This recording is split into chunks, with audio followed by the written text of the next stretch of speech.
Buenas noches con todos, estimados participantes. Gracias, Patricio, por la presentación y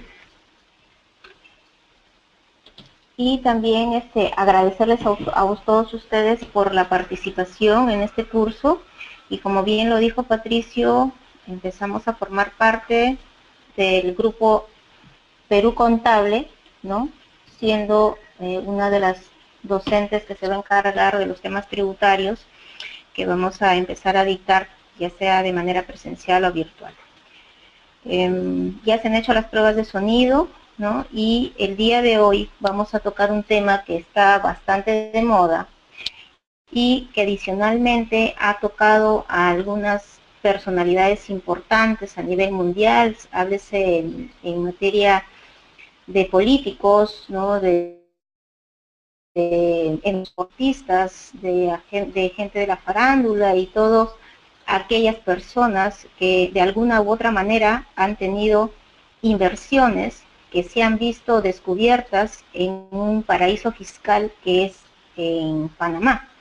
Hoy día vamos a ver nosotros qué tanta influencia o cuáles son aquellas consecuencias que tributarias sobre todo que va a significar en nuestro país particularmente los famosos Panama Papers, ¿no? Vamos a iniciar la exposición principalmente para ubicarnos nosotros qué es lo que podemos deducir nosotros de qué tipo de operaciones o cómo es que se han forjado estas empresas a través del estudio Mossack Fonseca y qué es lo que ha significado en materia tributaria para que la administración SUNAT en nuestro país haya actuado de una manera inmediata, se puede decir, y ha intervenido a este estudio acá en nuestro país pudiendo recabar información. Vamos a ver nosotros cuáles son esas consecuencias tributarias y sobre todo aquellas que pueden derivar en procesos de defraudación tributaria y posiblemente en los temas de lavado de activos. ¿Okay? Los Panama Papers, como muy bien todos han denominado a la información que ha sido divulgada principalmente por periodistas de investigación a los cuales les ha llegado esta información. Vamos a nosotros ver también que esta información, qué tan legal puede ser para efectos penales, ¿no? Si es que se decide que este tipo de información puede derivar en consecuencias penales para quienes estén involucrados en esas operaciones dentro de este paraíso fiscal que es Panamá. ¿Qué es lo que nosotros vamos a ver el día de hoy, ¿no? Vamos a hacer una pequeña introducción al tema, ¿no? El tratamiento tributario de los paraísos fiscales. ¿Qué es lo que se entiende por empresas offshore, ¿no? Muy mencionado el tema offshore. ¿Qué es lo que ha significado los Panama Papers? ¿Cuáles son esas implicancias tributarias? Y cuáles son las más graves, las implicancias penales dentro de nuestro país. Inicialmente vamos a dar un esbozo principal para más o menos entender cómo es que los Panama Papers pueden derivar en investigaciones fiscales, como que la administración tributaria en nuestro país ya inició investigaciones fiscales.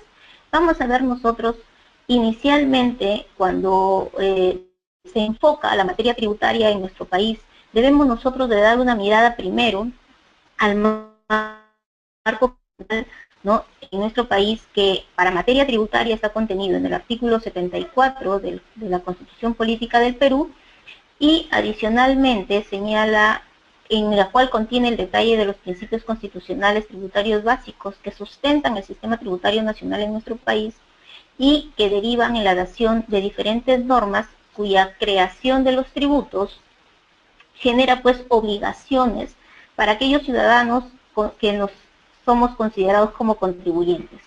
Es pues así que dentro de ese marco constitucional el Estado, con este poder tributario que señala la doctrina o el famoso Ius Imperius, ¿no? Permite que el Estado, en el ejercicio de esta facultad que le atribuye la propia Constitución, crea tributos en nuestro país. Y es así pues que estos tributos, desarrollados en normas con rango de ley, permiten pues que se genere entre todos aquellos, ¿no?, los famosos deudores tributarios, que son los contribuyentes y los responsables, generen obligaciones tributarias, ¿no? Entonces resulta que estas obligaciones tributarias resultan ser inevitables por las consecuencias que se generan de la sola aplicación de la ley, llámese pues ley del impuesto a la renta, el impuesto general a las rentas, ¿ok? ¿Qué es lo que ocurre con ello? Pues a todos nosotros, y todos nosotros a nadie nos gusta, evidentemente, pagar tributos, ¿no? Sobre todo cuando el Estado no cumple con sus obligaciones como consecuencia del pago de impuestos, pago de tributos a favor del Estado, pues el Estado tiene que cumplir, retribuir a sus ciudadanos de manera inmediata con el cumplimiento de sus funciones, salud, educación, seguridad y todas aquellas funciones que debe cumplir. Pues a ninguno de nosotros, evidentemente, nos agrada, ¿no?, poder pagar tributos, pero resulta que eso es inevitable.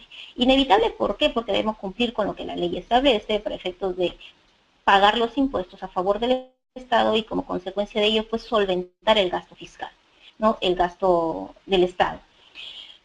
¿Y qué es lo que ocurre con eso? Evidentemente, ¿no?, el contribuyente, ¿no?, para efectos de que pueda sostener su empresa, ¿no?, o sostener la actividad económica dentro del sistema económico del país donde se establece, en este caso en nuestro país, ¿no?, siempre va a buscar algunas ventajas tributarias, ¿no?, que le reduzcan el impacto fiscal. ¿Esto qué quiere decir? Estas ventajas tributarias, evidentemente, dentro del marco de lo que las leyes establecen en nuestro país, tendrían que evaluarse, ¿no?, por los contribuyentes, llámese sus asesores, evidentemente los asesores tributarios, para que en mérito de lo que las leyes establezcan se pueda disminuir el impacto social. Esto se le denomina planificación fiscal. La planificación fiscal en nuestro país, desarrollada por muchas empresas, sobre todo aquellas que contratan pues asesores, ¿no?, que puedan evaluar antes de que se constituya una empresa o habiéndose constituido en plena operación para poder evaluar algún tipo de actividades, ¿no?, u operaciones que se realizan para que el efecto, el impacto fiscal sea menor. Esta planificación fiscal, que así se denomina técnicamente, puede ser tanto interna, o sea, dentro de las operaciones internas que realiza el contribuyente, o la planificación fiscal internacional, denominada aquellas operaciones que se realizan por los domiciliados, o sea, los contribuyentes domiciliados en nuestro país, con operaciones a nivel internacional, ¿no?, ubicados en otras jurisdicciones tributarias, ¿no? ¿Qué es lo que permite la planificación fiscal? La planificación fiscal permite, pues, uno de los objetivos, evidentemente, es disminuir el impacto fiscal, pero la planificación fiscal se da también porque existe deficiencia en la regulación de las normas tributarias. O sea, aquellos especialistas como la que habla, se evalúan las normas tributarias, ¿no?, y se evalúa y se determina la posibilidad de realizar algunas acciones que, sin que se esté fuera del marco normativo, ¿no?, y que se detectan algunas deficiencias en la dación de la norma, ¿no?, en el contenido de esta, pues permiten realizar algunas actividades que me disminuya el impacto fiscal. ¿Y esto con qué tiene que ver? Con una de las formas, ¿no?, que es la interpretación de las normas tributarias, para efectos de poder alcanzar este objetivo, ¿no?, de los contribuyentes, de que el impacto fiscal sea menor. ¿Cuáles son esos mecanismos? ¿Cuáles son esos mecanismos que se utilizan para efectos de poder generar u obtener este menor impacto fiscal? Y ahí estamos hablando de estos mecanismos, dentro de los cuales vamos a derivar nosotros y encontrar dónde están ubicados los paraísos fiscales. Uno de ellos es la economía de opción. La economía de opción, ¿qué es lo que significa en términos muy simples? Es escoger el sistema con más beneficios. Está absolutamente dentro del ámbito legal. O sea, utiliza el asesor, ¿no?, el contribuyente, utiliza la misma norma para poder adecuar su actividad económica o la operación que va a realizar dentro de los márgenes de la ley y que le permita, pues, obtener un menor impacto fiscal. Por ejemplo, si es que yo voy a constituir una empresa, yo voy a hablar, por ejemplo, voy a estar en el RUS, estar en el RER o estar en el régimen general. Esas tres opciones que las mismas leyes me permiten, me dan a escoger y claro, evidentemente cumpliendo los requisitos que cada norma establece o cada régimen establece, permite pues que el contribuyente pueda optar por cualquiera de ellas que le permitan pues para ellos posiblemente un menor impacto fiscal. La elusión, otro mecanismo que si bien es cierto no es ilegal, ¿no?, es irregular. ¿Por qué? Utiliza la deficiencia normativa para reducir los impuestos. Es decir, los asesores tributarios, ¿no?, lo que hacen es evaluar aquella deficiencia normativa, sea esta por defecto o por interpretación, varias interpretaciones de la norma que me permiten, pues, realizar aún una acción que me genere una reducción de la carga fiscal. Lo vamos a ver más adelante cómo es que esto sucede en el tema de los paraísos fiscales. Y el otro, y es mucho más riesgoso y el que me genera consecuencias penales, es la evasión. Ahí sí lo que se ocurre aquí es la transgresión total de la norma, o sea, simplemente se violenta la norma de tal manera que la acción que realiza el contribuyente, ¿no?, el deudor tributario, hace pues que su conducta sea dolosa, con el solo objeto de dejar de pagar tributos. Esa conducta dolosa que se deriva en evasión tributaria es totalmente ilegal. Entonces, estos mecanismos son los que nosotros debemos tener en consideración cuando vamos a evaluar en este momento el tema de paraísos fiscales. ¿Qué se debe entender por planeamiento tributario? ¿Es una herramienta de evasión? ¿O yo debo entender que echa la ley, echa la trampa, ¿no? Muchos señalan, dice, para eso están los, ¿no? Pero realmente lo que ocurre es que el planeamiento tributario es el objetivo principal del planeamiento tributario, es el ahorro tributario permitido legalmente. Yo les digo, hay que ver dentro de los márgenes de la ley para poder nosotros actuar. Se estructuran los negocios para que el elemento impositivo, inevitable, porque siempre hay que pagar impuestos, no impacte de tal forma que afecte en las operaciones de la empresa, sino permita que las actividades económicas continúen. ¿Qué es lo que significa realmente planeamiento tributario? Es que, dada la ley, se paguen los tributos que correspondan de acuerdo a las operaciones, ¿no? Y que no se conviertan estas en más onerosas, por no conocer las alternativas que la legislación impositiva te ofrece. Es decir, que para nosotros entrar en el planeamiento tributario hay que analizar las normas tributarias de tal manera que tengamos nosotros un alcance, ¿no?, de las normas de tal manera que podamos nosotros tener la opción o el análisis jurídico que nos permita determinar o tomar decisiones para que el impacto jurídico tributario sea menor en la empresa. ¿Cuáles son los objetivos principales del planeamiento tributario? Uno de los objetivos principales, señores, es justo la reducción de la carga fiscal. Pero ¿qué es lo que pasa? La reducción de la carga fiscal, si estamos hablando de aquellas operaciones internas, o sea, dentro del país. Pero si es que estamos hablando de operaciones externas a nivel global, ¿no?, es el caso del planeamiento tributario internacional. Recuerden ustedes que en materia de carga fiscal, cuando estamos hablando en impuesto a la renta, ¿no?, los domiciliados se tributa por rentas de fuente mundial. Entonces, cuando nosotros hablamos del tema de la carga fiscal y hablamos a nivel internacional, debemos tener claro nosotros cuál es la condición del sujeto del impuesto para efectos del impuesto a la renta. Esto es, ya domiciliado o no domiciliado, de acuerdo a lo que las reglas del impuesto a la renta establecen para ser considerado o uno u otro, ¿ok? Esos son los objetivos del planeamiento tributario. Otro de los objetivos es diferir la tributación, o sea, de tal manera que la operación me pueda ser diferida a otro periodo, ¿no?, y que las normas así me lo permitan. ¿Cuáles son aquellos objetivos del planeamiento que no son fiscales, ¿no? Someterse a las necesidades empresariales. Pues, ¿qué es lo que sucede? Los empresarios generalmente tienen, pues, posibilidades de desarrollar su empresa de tal manera que plantean alternativas, ¿no?, o plantean sus necesidades a sus asesores, de tal manera, por ejemplo, que lo que quieren es fusionar sus empresas, ¿no?, o lo que quieren es crear una subsidiaria en otro país.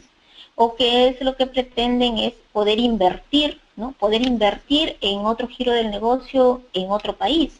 ¿Cuáles son esas alternativas que le ofrece, ¿no? ¿Cuáles son los mecanismos o el sistema impositivo en otro país para que no le afecte? Y lo que se busca es que no se afecte gravemente a las operaciones de la empresa y evidentemente a la inversión sea favorable.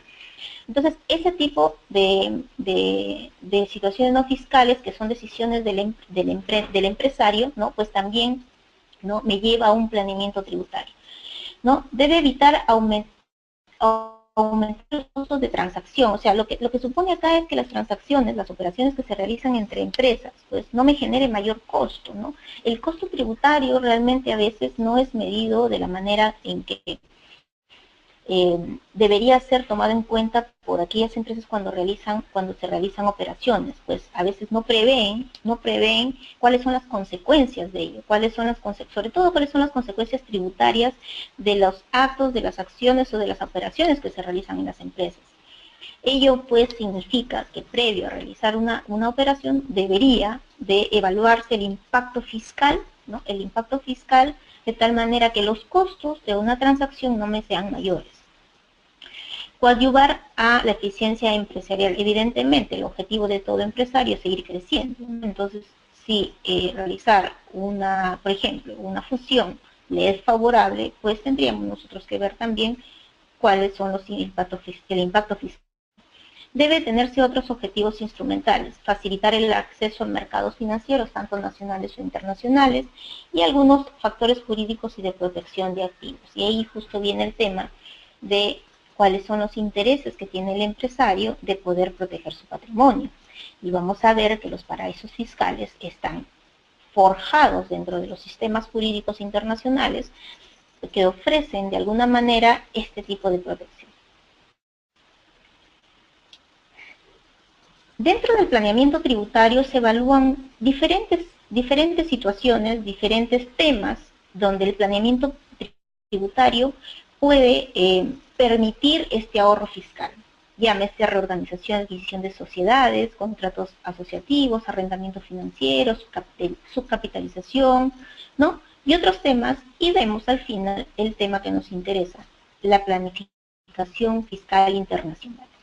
La planificación fiscal internacional pues está evidentemente vinculada a aquellas empresas transnacionales, ¿no?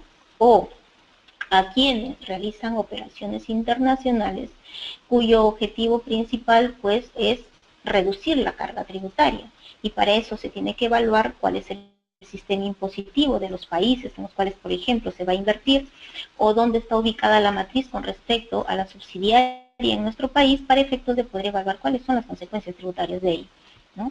Recuerden ustedes que en materia de impuesto a la renta,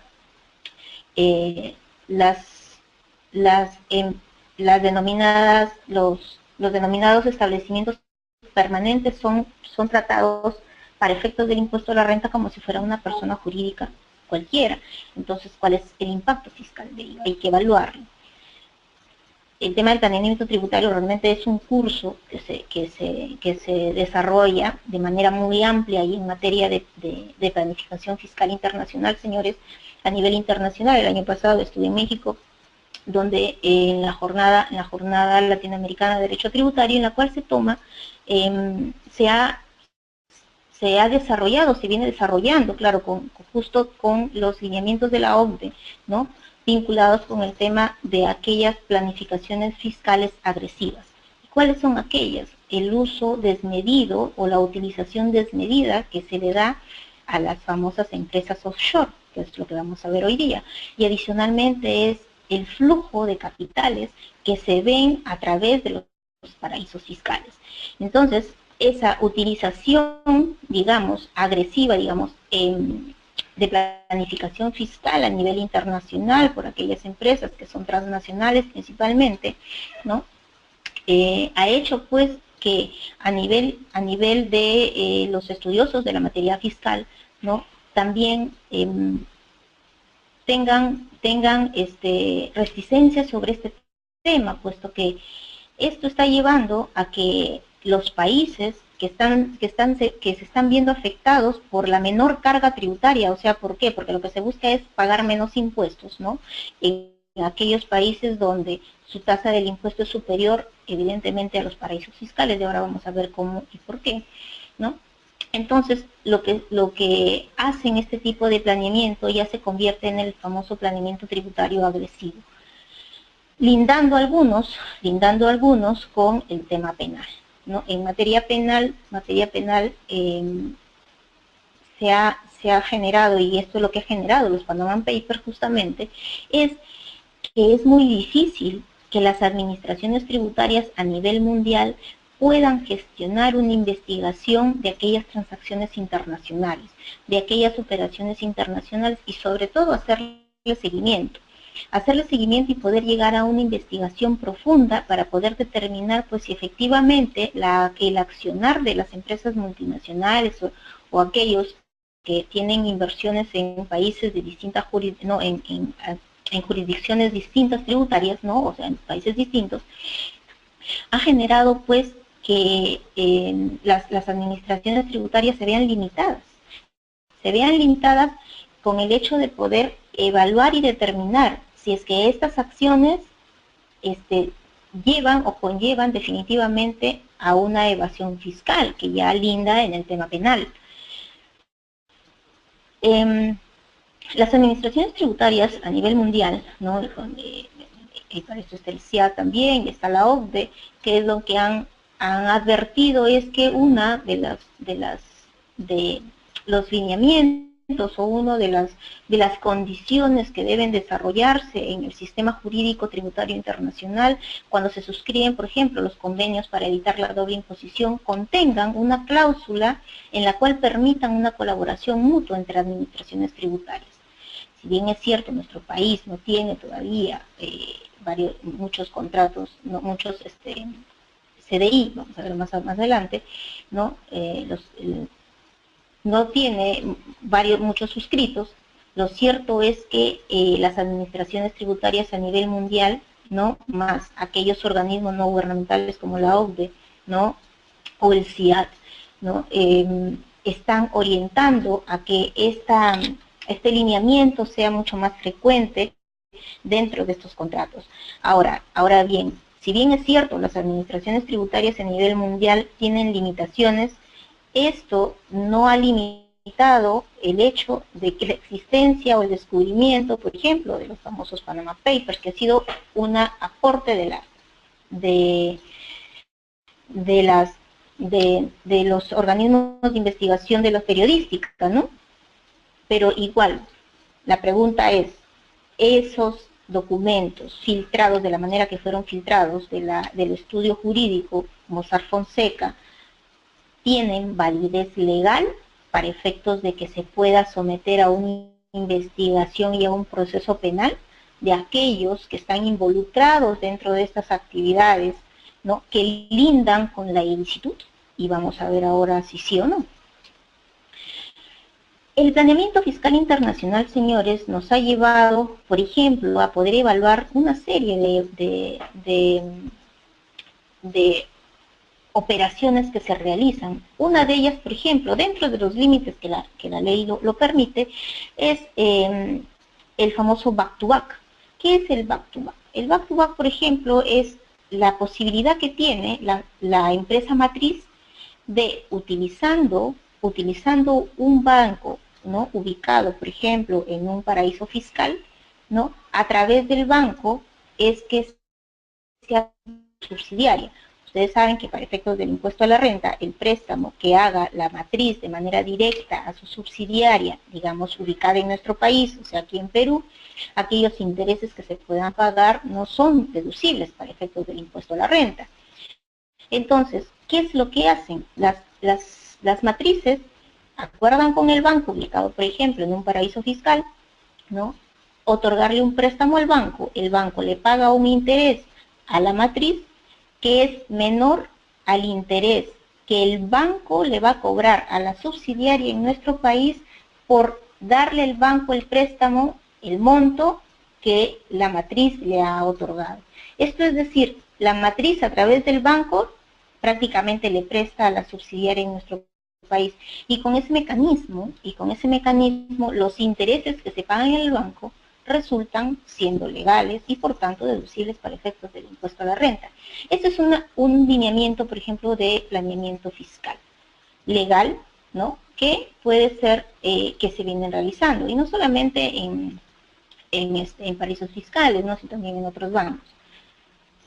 Otra de las formas que se utilizan dentro del planeamiento fiscal son los famosos precios de transferencia.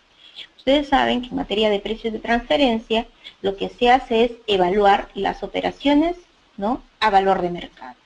Las operaciones que se realicen a nivel internacional deben de evaluarse, ¿no? Debe atribuírsele el valor de mercado. Esto es, que el valor de la operación que se realice entre estas empresas se debe realizar, ¿no?, al mismo valor que se realizan con aquellas operaciones con terceros. Estas operaciones, estos precios de transferencia se pueden dar de manera interna o a nivel externo, o sea, con operaciones internacionales. Lo que ocurre aquí es que en materia de precios de transferencia, que también está normado dentro de nuestro sistema jurídico de la ley del impuesto a la renta, también está normado el tema de precios de transferencia, sobre todo en las empresas vinculadas. Aquellas vinculadas con las normas establecidas en el artículo 32 de la ley del impuesto a la renta, nosotros podemos determinar, pues, que siendo vinculadas, ¿no?, evidentemente, cualquier operación que se realice siempre intrínseco va a poderse evaluar si es que esta operación tiene como objetivo, ¿no?, poder disminuir la carga fiscal, ¿no?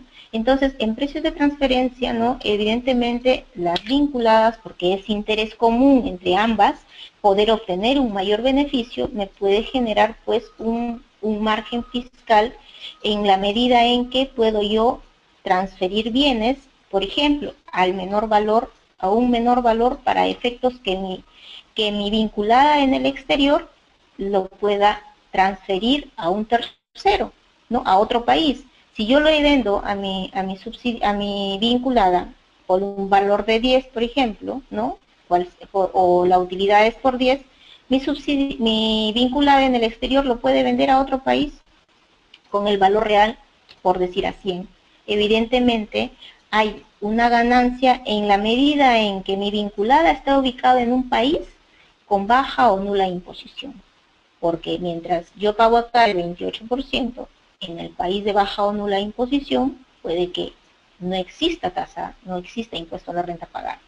Entonces, en precios de transferencia existen justo el tema limitaciones vinculadas con el tema de los paraísos fiscales. Y bueno, de manera muy sucinta, hemos visto el tema de planeamiento tributario, de manera muy sucinta, muy rápida, para poder llegar al tratamiento de los paraísos fiscales. Pues los paraísos fiscales, señores, existen en nuestro país, en el mundo, ¿no?, en los cuales, pues, vamos a nosotros a ver cuándo es que se considera un paraíso fiscal y cuáles son esas ventajas tributarias principalmente que ofrecen los paraísos fiscales a aquellos inversores que no son domiciliados en los paraísos fiscales, ¿no? Si ustedes ven aquí en la figurita dice bienvenidos, ¿no?, al trópico, y dice son, arena y no taxes, o sea, sin tributos, ¿no? Eso es lo que ofrecen los paraísos fiscales, ¿no? ¿Qué es lo que ofrecen los paraísos fiscales? Dice, ese es el espacio jurídico y administrativo exclusivo para la realización de actividades offshore. Las actividades offshore las vamos a ver en el capítulo siguiente, vinculado para poder definir qué son actividades offshore o empresas offshore, ¿ok? ¿Qué es lo que me ofrece el paraíso fiscal? Jurídica y administrativamente me permite, ¿no?, realizar actividades offshore. Adelantando, las actividades offshore o las empresas offshore son aquellas que se constituyen en los paraísos fiscales con el solo objetivo de poder utilizarlos, ¿no?, de pantalla, ¿no?, de tal manera que a través de esto se realizan operaciones, ¿no?, y poder obtener el beneficio fiscal de los paraísos fiscales, que vamos a ver ahora cuál es. ¿Qué es lo que más, qué es lo que tienen los paraísos fiscales también? Carecen de exigencias respecto al desarrollo de una actividad económica real. Es decir, si es que yo forjo una empresa en un paraíso fiscal, o sea, una empresa offshore, ¿no? No sé, lo que exige el paraíso fiscal es que no necesariamente exista una actividad económica real. Y allí viene el tema justo que se han venido desarrollando con todo el tema de los Panama Papers, que son las famosas empresas fachadas, ¿no? O sea, aquellas empresas que se crean en papeles, pero que no contienen o no desarrollan ninguna actividad económica. Se crean justamente para eso, solamente para que en papeles sean utilizadas como mecanismos intermediarios de flujo de capitales, por ejemplo. ¿Qué más ofrecen los paraísos fiscales? Otorga privilegios fiscales sin mayor exigencia normativa para su otorgamiento. ¿Qué privilegios fiscales, señores? Generalmente, tasa de impuesto a la renta 0%, ¿no? Y nunca preguntan de dónde vienen los capitales o de dónde vienen las inversiones. Y vamos a ver ahora cuáles son las características que ofrecen los paraísos fiscales. Estos privilegios fiscales no tienen ninguna mayor exigencia, o sea, las normas de los países no me exigen cumplir, ¿no?, con algunos requisitos. Lo que ocurre, por ejemplo, cuando yo estoy en la región selva, debo cumplir con algunos requisitos, ¿no?, de empresa ubicada en la región de la Amazonía para poder ser sujeto a los beneficios del impuesto a la renta, por ejemplo, o de la exoneración del IGB. O sea, las normas me exigen cumplimiento de requisitos para ser sujeto de beneficios, de privilegios fiscales. Y los paraísos fiscales no, simplemente te otorgan las facilidades sin que te pidan ningún requisito. Garantiza el no intercambio de información con otras administraciones tributarias, señores. Una de las características más importantes de los paraísos fiscales es que garantizan que no le abrirán las puertas a las administraciones tributarias extranjeras. Esto es el famoso velo tributario, o sea, los paraísos fiscales garantizan a sus inversionistas extranjeros, o sea, domiciliados en otras jurisdicciones fiscales, les garantizan que toda la información que proporcionen de la conformación de la empresa offshore, por ejemplo, o de las inversiones o capitales que lleguen a los paraísos fiscales, no van a ser comunicadas ni compartidas con administraciones tributarias del extranjero. Esa es una garantía. ¿Qué ofrecen? ¿Qué ofrecen realmente los paraísos fiscales? No hay retención de impuestos sobre dividendos o intereses pagados a residentes del exterior. ¿Eso qué quiere decir? O sea, si es que la empresa offshore, por ejemplo, que se crea en el paraíso fiscal, paga dividendos, ¿no?, o intereses pagados a residentes del exterior, o sea, en el caso de nosotros, los llamados domiciliados, pues no hay retención de impuestos. O sea, me garantizan tasa cero o una tasa menor. Vamos a ver cuál es la definición de acuerdo a nuestra ley del impuesto a la renta, que se entiende por paraísos fiscales, ¿no?, con tasas menores al 50% de la tasa del impuesto a la renta en nuestro país. Dice, los convenios para evitar doble imposición, los CDI que mencionaba hace un momento, son firmados con países de alta tributación, ¿no? ¿Qué ofrecen? O sea, yo te ofrezco que también tengo convenios, pero con aquellos países que tienen una alta tributación, o sea, me van a permitir siempre un beneficio fiscal. El secreto fiscal, o sea, lo que en nuestro país se denomina reserva tributaria, tiene una protección legal contra investigaciones de fiscos extranjeros. Nuevamente, lo que hemos visto anteriormente, las administraciones tributarias en estos paraísos fiscales, en primer lugar no tienen jurisdicción, pero como tampoco existe una colaboración entre administraciones tributarias, o sea, de fiscales con otras, como la nuestra, por ejemplo, tampoco van a permitir que se haya intercambio de información. Las penalidades civiles y criminales contra los empleados que revelen informaciones, es decir, aquellos que trabajan, ¿no?, en los paraísos fiscales vinculados, por ejemplo, con las empresas offshore, tienen penalidades civiles y criminales, o sea, penales, si es que brindan información, ¿no?, respecto de este tipo de operaciones. La legislación es flexible para la constitución y administración de personas jurídicas. En los Panama Papers, señor, se ha logrado determinar y más o menos adelantando, ¿no?, se ha filtrado más de 11 millones de documentos, ¿no?, de esta empresa de Mossack Fonseca, ¿no? En la cual se contiene una serie de información vinculada con la creación de empresas offshore en Panamá.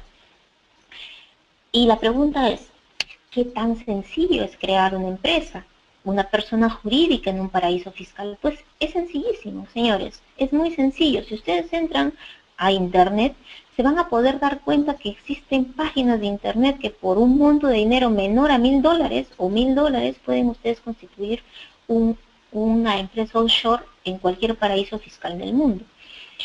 Y si es que no se ocurre y si es que no sucede a través de ese mecanismo, existen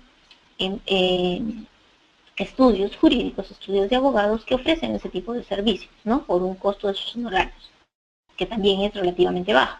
Pero es que es obvio, si yo voy a constituir una empresa en un paraíso fiscal, en una empresa offshore, que solamente es en papeles, porque no voy a desarrollar una actividad económica, sino solamente en papeles, entonces pues es mero trámite, ¿verdad? Existencia de operadores financieros. Si ustedes se dan cuenta, señores, los principales bancos del mundo que mueven el sistema financiero a nivel mundial tienen sedes importantes en los paraísos fiscales, ¿no? Los bancos a nivel mundial que mueven la mayor cantidad de capitales, ¿no? del sistema financiero mundial tienen evidentemente sedes importantes en los paraísos fiscales, ¿no? Y estos son los operadores financieros, pues, que permiten también el flujo de capitales de manera, digamos, legal, o que permiten de alguna manera legalizar el flujo de capitales. Y ahí vamos a ver nosotros el tema, y adelantando, me puede llevar a un tema de lavado de activos. Entonces, ¿qué es un paraíso fiscal? El paraíso fiscal, de acuerdo a nuestra normativa, ¿no?, del impuesto a la renta, son aquellos países o territorios de baja o nula imposición. Eso es lo que define la ley del impuesto a la renta respecto de los paraísos fiscales.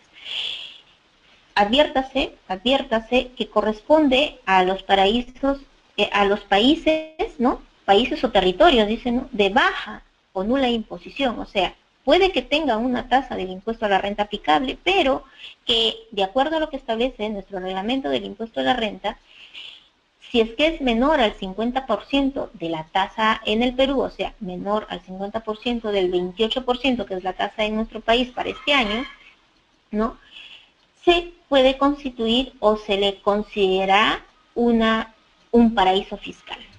Y la pregunta es, sí, o sea, y necesariamente este paraíso fiscal, con las características que nosotros acabamos de decir en este momento, tiene que estar en la lista de los territorios del anexo al reglamento de la ley del impuesto a la renta. Y la pregunta es no, porque la ley del impuesto a la renta, cuya lista de paraísos fiscales están detalladas en lo que tenemos en pantalla, que son 43 territorios considerados paraísos fiscales, no son los únicos, ¿ok? Porque si ubicamos a un país que no está en esta lista, pero que es un territorio de baja o nula imposición, igual se considerará paraíso fiscal. Y si ustedes se dan cuenta, dentro de los paraísos fiscales, en el número 36, está Panamá. El reglamento, nuestra ley, y aquí estamos viendo ya el tema de los paraísos fiscales dentro de nuestra legislación, ¿no?, nacional, ¿no? Los paraísos fiscales, señores, adicionalmente señalan que tengan una tasa de 0 o menor al 50% y adicionalmente tenga alguna de las siguientes características.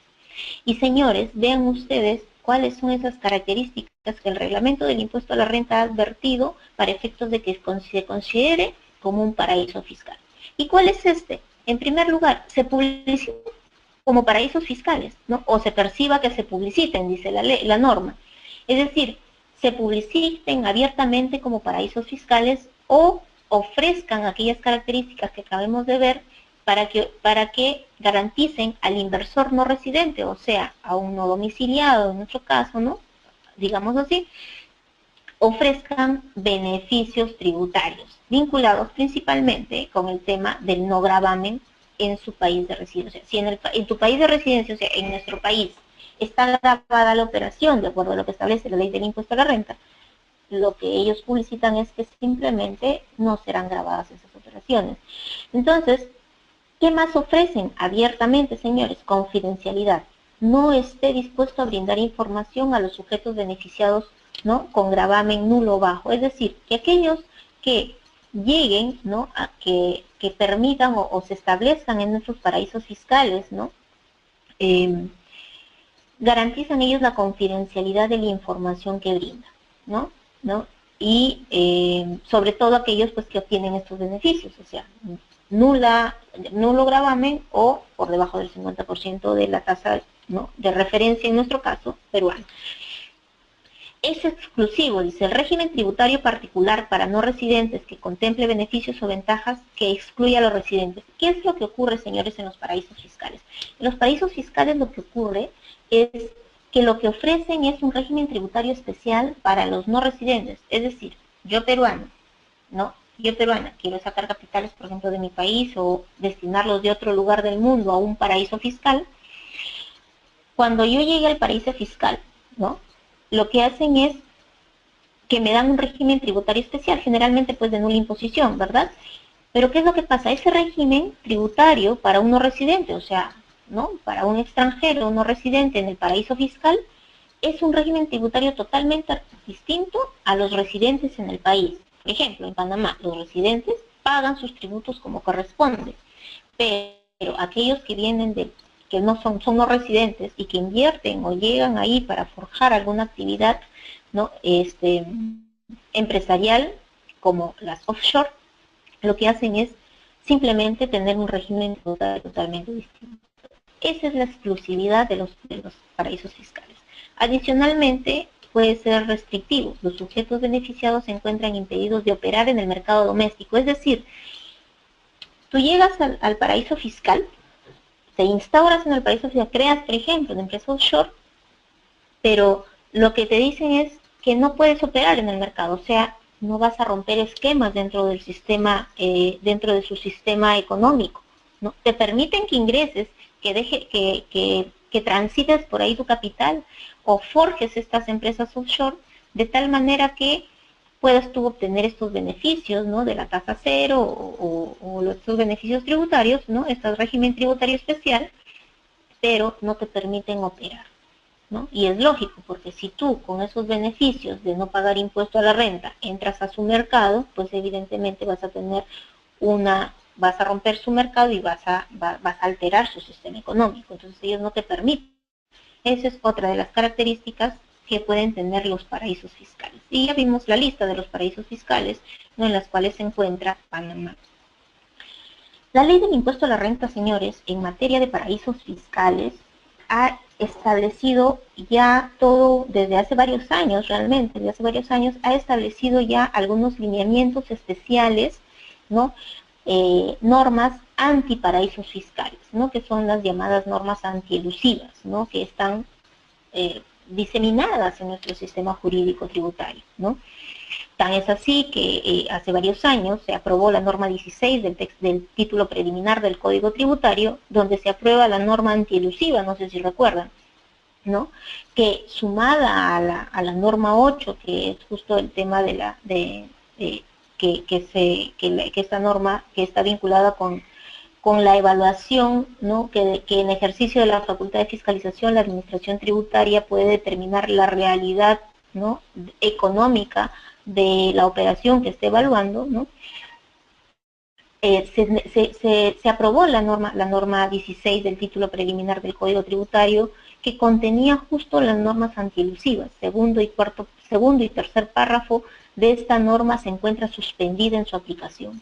¿Y por qué, señores, se encuentra suspendida en su aplicación? En aquella oportunidad, en primer lugar, bueno, porque tanto los sectores, el sector empresarial de nuestro país, ¿no?, levantó voz de protesta en la medida en que no se había dado en el Código Tributario, pero no estaba reglamentado.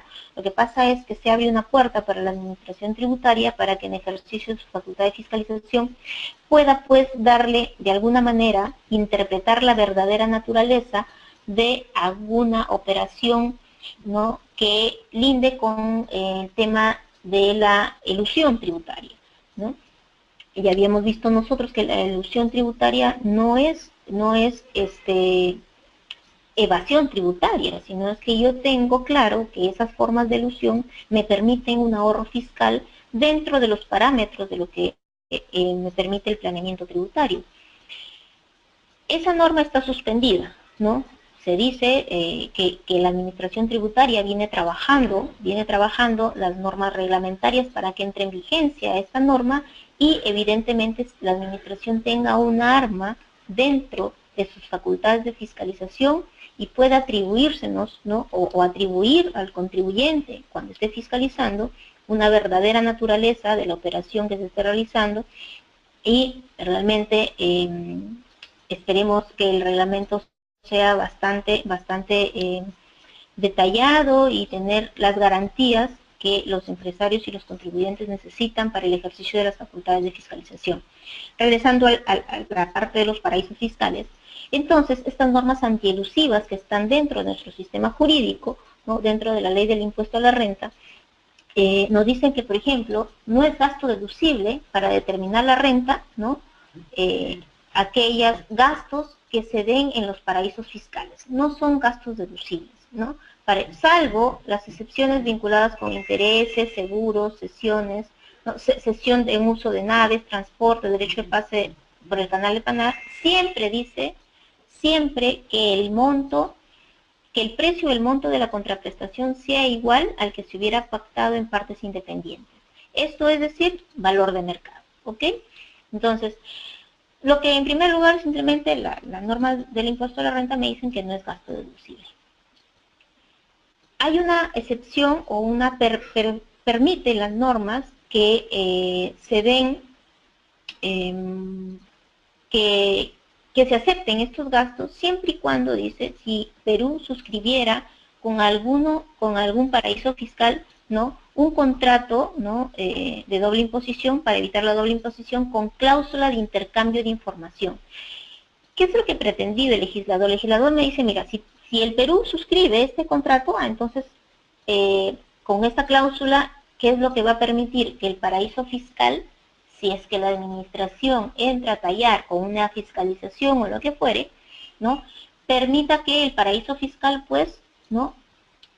Facilite la información a la administración tributaria, ¿no? Y los contribuyentes que realicen transacciones desde, hacia o a través de los paraísos fiscales, ¿no? Cuyo valor de mercado sea inferior al costo, deben contar con estudio técnico del precio de transferencia o presentar las declaraciones de precio de transferencia. De hecho, se empiezan en junio, ¿no? Las declaraciones, pero está vinculado con el tema de precios. Otra de las normas, justo para controlar el tema antielusivo en nuestro país, vinculado con las transacciones, ¿no? Que se dan entre vinculados, para que el control a nivel de valor de mercado esté de manera permanente, ¿no? Dentro de las empresas en sus transacciones internas y aquellas cuyas transacciones se realizan con el exterior. ¿Qué pasa con los paraísos fiscales? Este es un mecanismo elusivo que se viene dando, ¿no? Y creo que ya les había explicado, por ejemplo, que el Perú exporta, digamos, a Panamá, ¿no? Desde el Perú, y tiene una utilidad de 10. ¿Cuánto es que tiene que pagar ahí? 28% del impuesto a la renta, ¿verdad? Llegando a la empresa, ¿no? En Panamá, o digamos en papeles, porque todo es trámite documentario, porque cuando sale el barco del Callao se va directo a Canadá, ¿no? O a Estados Unidos, a donde debe llegar, no, nunca pasa por Panamá.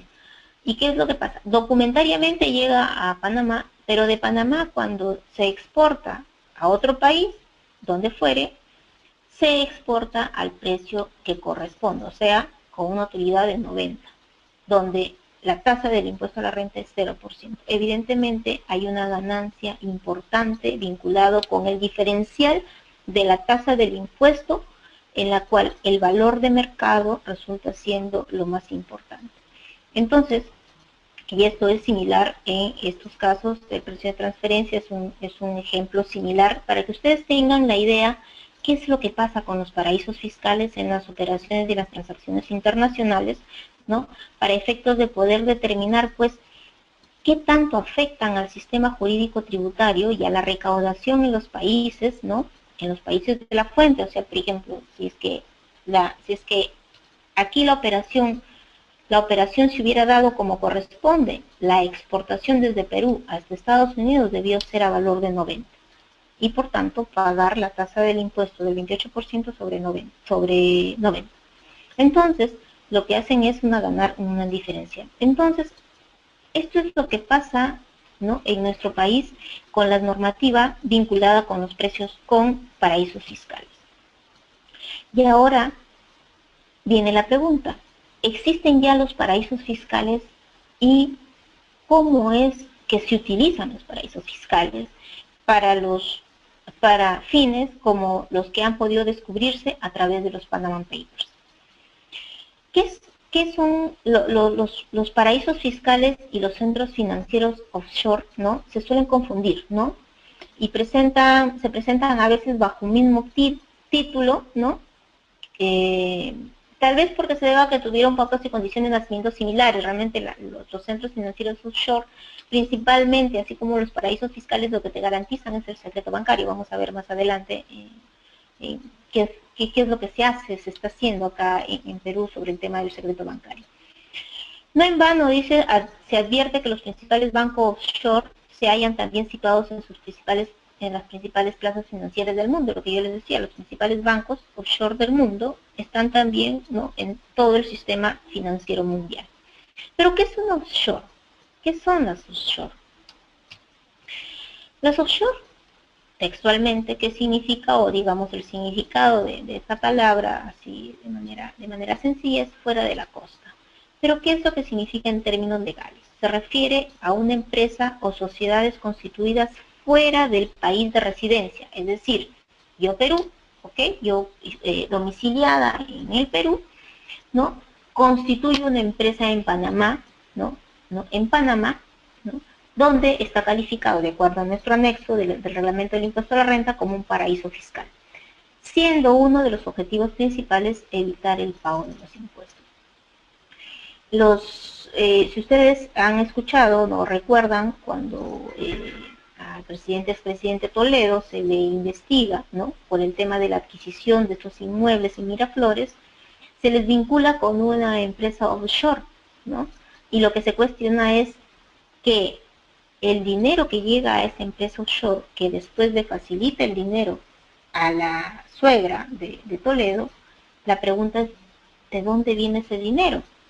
Que después se ha descubierto que viene de uno de sus conocidos, un multimillonario vinculado al petróleo, me parece, pero la pregunta es, ¿por qué? ¿Por qué? ¿Por qué ese dinero fluye a favor de la suegra de Toledo y ésta adquiere inmuebles en nuestro país a través de una offshore, ¿no? Entonces, ese es el mecanismo, ¿no?, que se utiliza cuando se crean estas empresas offshore. En principio, la constitución en sí de las empresas offshore en los paraísos fiscales son legales, porque la constitución, ¿no?, de este tipo de empresas no tiene ninguna ilegalidad. Es más, también pueden ser creadas en paraísos fiscales con fines legales, es decir, para ser utilizadas por empresas legalmente constituidas que hacen fluir sus capitales de manera correcta a través de este tipo de empresas. Por eso es que cuando el tema de Panama Papers, ¿no?, estalla en el sistema, en el periodismo a principios de este mes, lo que muchos especialistas lo que dicen es no necesariamente un offshore significa evasión tributaria, lo que es totalmente válido. ¿Por qué? Porque existen empresas que han constituido estas empresas offshore con objetivos legales, hacer que fluyan a través de ellos sus capitales de manera legal, mientras todo esto sea declarado de manera correcta en sus lugares de origen. Eso no es ilegal, ¿no? La ilegalidad o el cuestionamiento viene de dónde fluyen los capitales, ¿no?, hacia estas empresas offshore, si es que esos capitales no se conoce su origen, ¿no? Cuando el origen se conoce, hay transparencia, pero cuando no se conoce el origen, ahí es donde entra a tallar las preguntas que después se hace la administración tributaria y las fiscalías, ¿no?, las fiscalías de los países respectivos.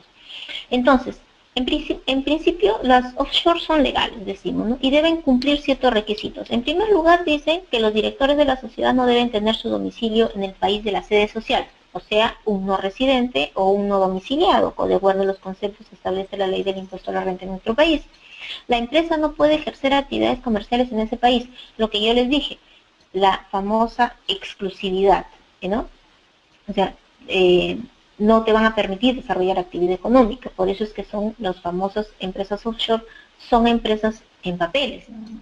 No se puede utilizar mano de obra local, aunque sí se puede tener un representante. O sea, tampoco te permiten, ¿no?, una mano de obra local.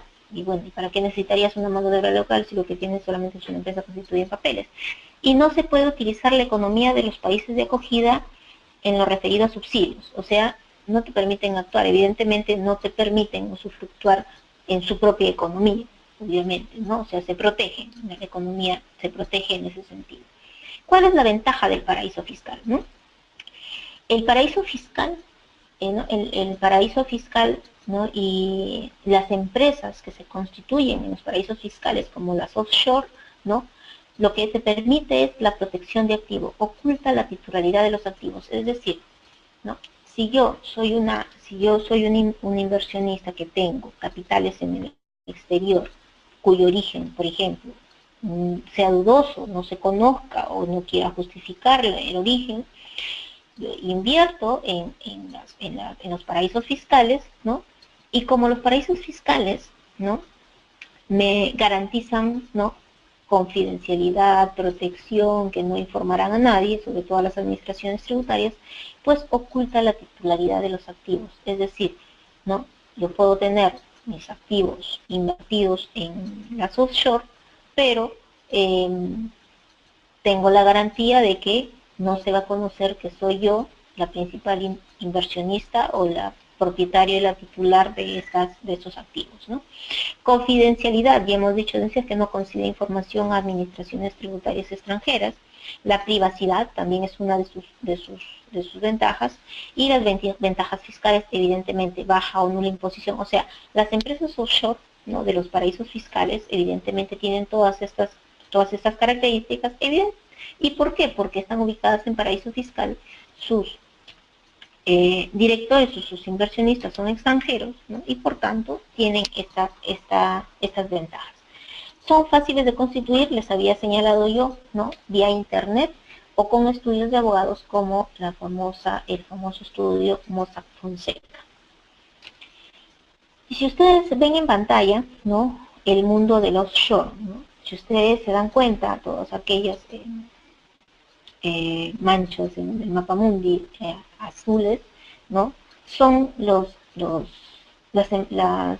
países, los paraísos fiscales que permiten la creación de las empresas o actividades offshore, ¿no?, que lo que hacen, pues, evidentemente es beneficiar, ¿no?, el flujo de capitales principalmente, ¿no?, flujo de capitales, ¿no?, que de acuerdo a los Panama Papers tienen dudosa procedencia. Conociendo ya este marco, ¿no?, teórico, qué es lo que sucede normativamente o cómo es que se dan qué son los paraísos fiscales y cómo es que las empresas offshore, ¿no?, las actividades offshore se desarrollan dentro de los paraísos fiscales, vamos ahora a ver qué pasó con los Panama Papers. O sea, dentro de este conocimiento, ¿no?, de este conocimiento que acabamos de desarrollar. El domingo 3 de abril de este año, señores, ¿no?, el Consorcio Internacional de Periodistas de Investigación, ¿no?, en colaboración con IDL Reporteros, ojopublico.com, lanzan a nivel mundial una investigación de los denominados Panama Papers, de una investigación que ha durado casi un año, ¿no?, por una gigantesca, ¿no?, por una fuga de documentos de la corporación Mossack Fonseca. ¿Qué es Mossack Fonseca? Mossack Fonseca es un estudio de abogados, ¿no?, que opera a nivel mundial, ¿no?, especializado en la creación de empresas offshore, ¿no?, en paraísos fiscales, ¿no?, principalmente en Panamá. Y lo que se dice es que se filtró documentos por más de 11 millones de documentos que cubren 40 años, casi 40 años de operación, ¿no? ¿No? A nivel del detalle del funcionamiento offshore, ¿no? A nivel mundial, ¿no? Eh, cuyo, cuyo sustento o cuya información que contienen, ¿no? Deriva en que muchos de este movimiento, ¿no? Financiero, ¿no? El sistema financiero, ¿no? O a través de las offshore, provienen de robo de recursos públicos, miren, de crimen organizado, de elusión de impuestos, ¿no? Que se reciclan, se lavan y se reinsertan en el complejo proceso que involucra las transacciones. Entonces, señores, lo que hace los que hacen el funcionamiento offshore a nivel mundial, ¿no? Permite posiblemente, y eso está en investigación, aunque hay seria información de que esto puede ser así, que provengan de origen ilícito, ¿no? Y lo otro, ¿no? Que se utilizan, ¿no? Las empresas offshore a través de los paraísos fiscales para que estos sistemas, no, para que estos flujos de capitales ilícitos se incluyan de manera lícita en el sistema de capitales, el sistema financiero mundial. Entonces de ahí vamos a derivar en pensar en un delito vinculado al delito tributario, o mejor dicho, un delito que tiene o puede tener como delito precedente el delito tributario, que es el ya conocido lavado de activos. Y vamos a ver, señores, qué ocurrió con los Panama Papers. Los Panama Papers, señores, tuvieron, como dije yo, casi un año, ¿no?, de investigación sobre evasión fiscal. Esto es en la medida que a este diario, a un diario alemán, ¿no?, le llegaron inicialmente esta cantidad de documentos, y a nivel mundial, señores, a nivel mundial, ¿no?, por un grupo importante de periodistas, ¿no? Dicen las noticias que con 25 idiomas entre los periodistas que formaron parte de esta investigación, ¿no?, monstruosa, ¿no?, han podido determinar que había un sistema organizado a través de Mossack Fonseca, que es un despacho de abogados panameño, especializado principalmente en la creación de sociedades offshore, ¿no? ¿Y qué es lo que hace? Esta información, los 11 millones, más de 11 millones de documentos, se filtra a este diario alemán, ¿no?, sobre más de 200.000 sociedades offshore, o sea, más de 200.000 empresas offshore, ¿no?, entre el 97, del año 77 hasta el 2015, ¿no? ¿Y cuál es el resultado?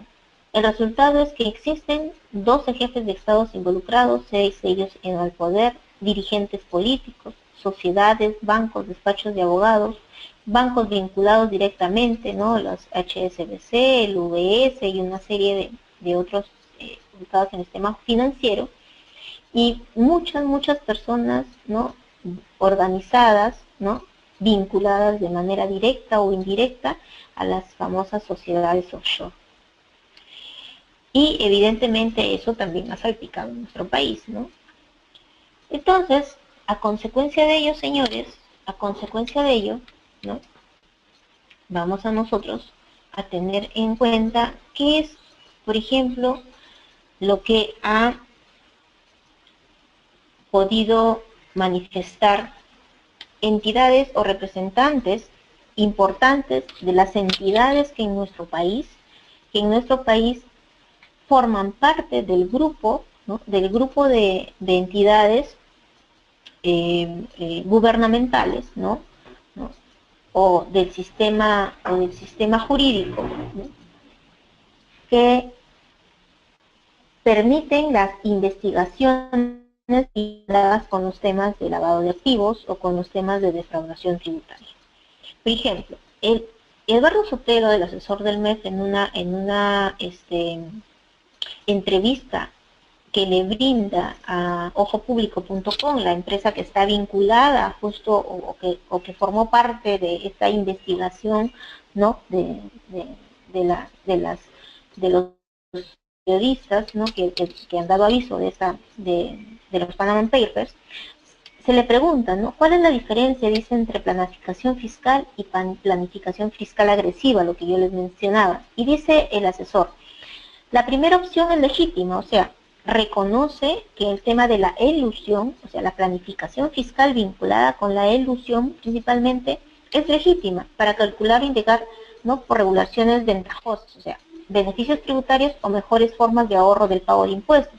Evidentemente eso es legal, pero lo que dice que en el caso de la planificación fiscal agresiva, lo que yo les señalaba que en, en, en en los eventos internacionales de derecho tributario, ¿no?, se está evaluando, ¿no?, de manera muy permanente el tema de la planificación fiscal agresiva.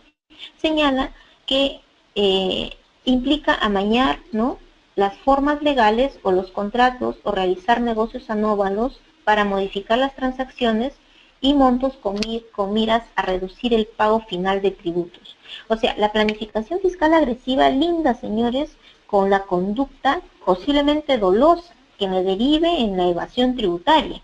Vamos a ver nosotros, casi al final, cuándo es que podemos entender que estas conductas se convierten en dolosas y puedo ser sujeto de una denuncia por defraudación tributaria por parte de la administración tributaria. Entonces,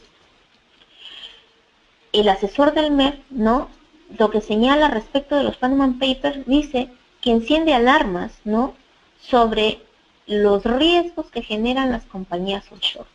Leía yo que este asesor, inclusive los asesores de la unidad de inteligencia financiera, que es adscrita a la superintendencia de bancas, al SBS, ¿no?, señala que no le encuentra beneficios a las compañías offshore, ¿no?, de las ubicadas en los paraísos fiscales, que generalmente y se han convertido realmente estas offshore en aquellas empresas que lo que permiten es la evasión de impuestos.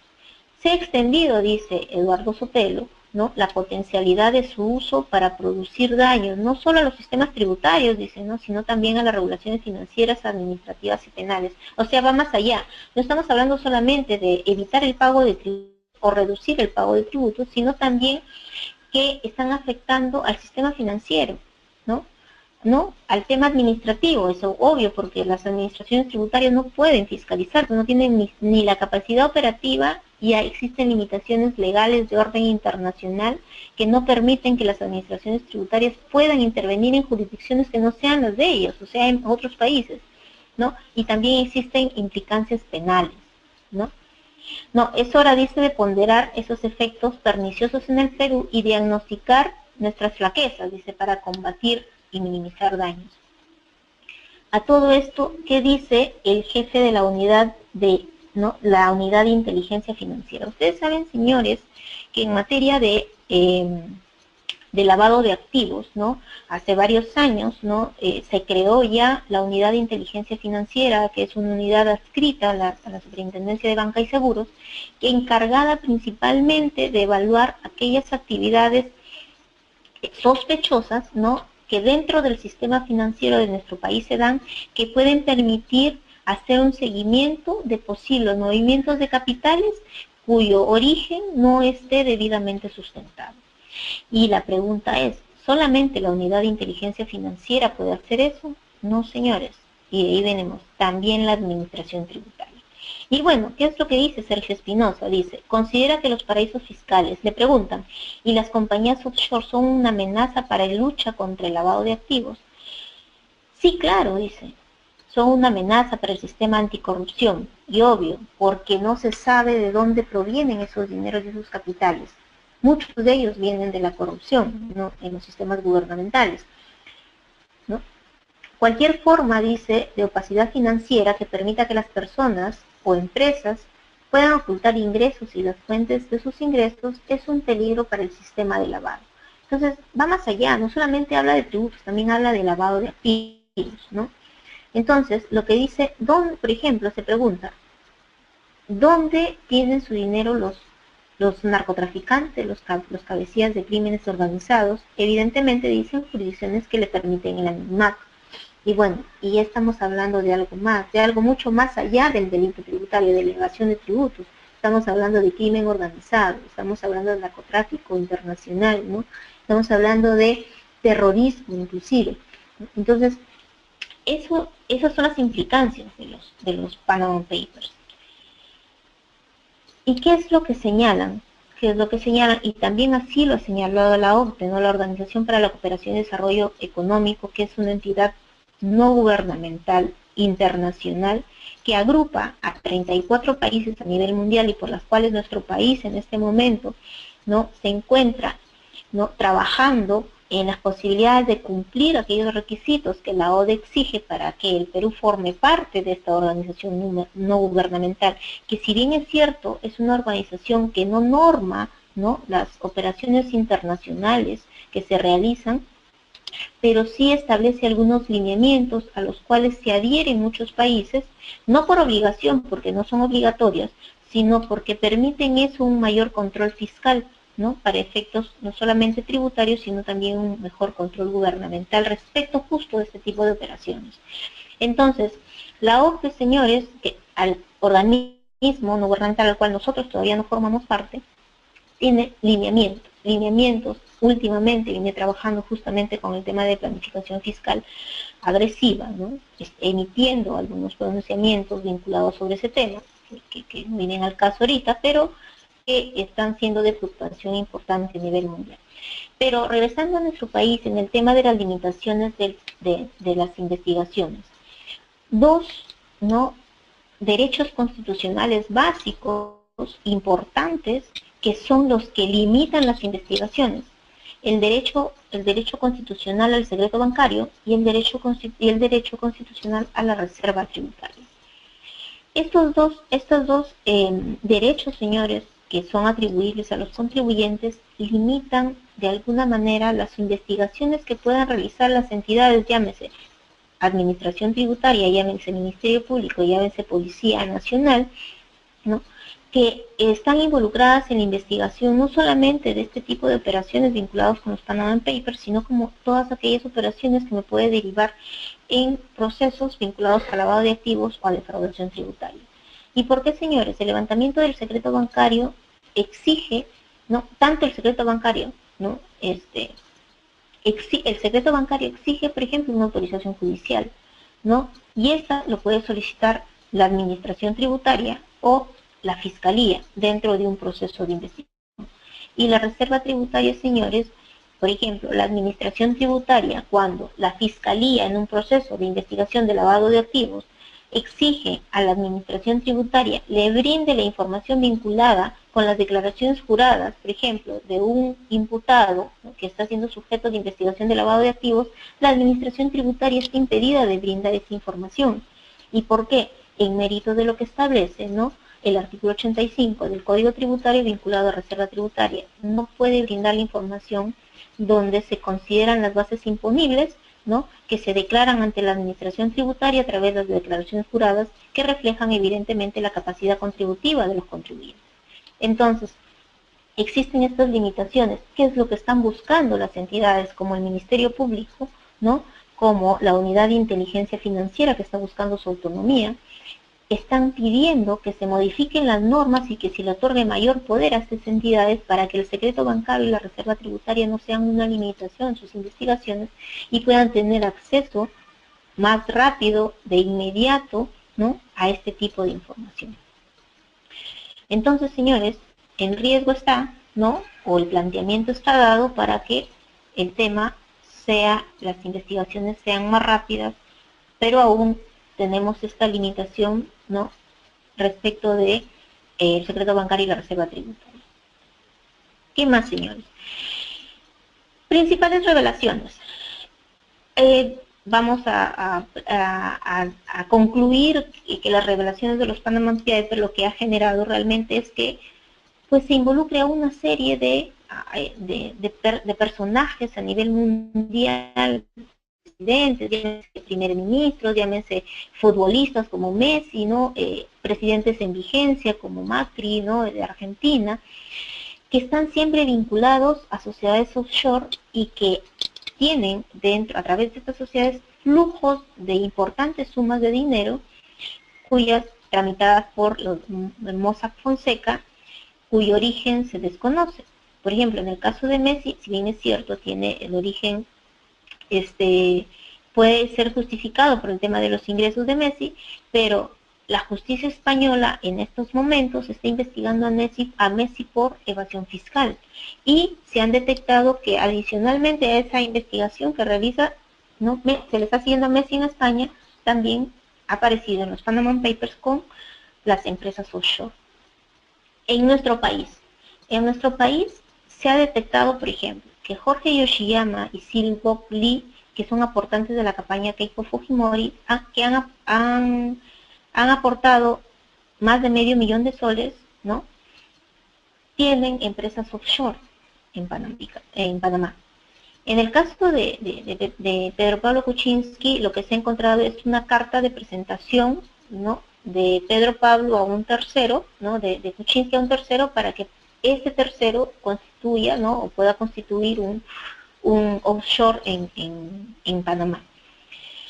Y ustedes ven ahí también que hay varios conocidos también que tienen empresas offshore, ¿no?, y que el estudio Mossack Fonseca ha tenido que ver con la constitución de empresas offshore vinculadas a estos personajes. Uno de ellos, por ejemplo, Mauricio Muñoz Nájar, que es un exfuncionario de SUNAT, de la alta dirección, hace varios años, que fue condenado por delito contra la administración pública, ¿no?, un condenado suspendido inclusive porque colaboró con un tema de corrupción. Pero bueno, también está vinculado, por ejemplo, se aparece un conocido empresario vinculado a las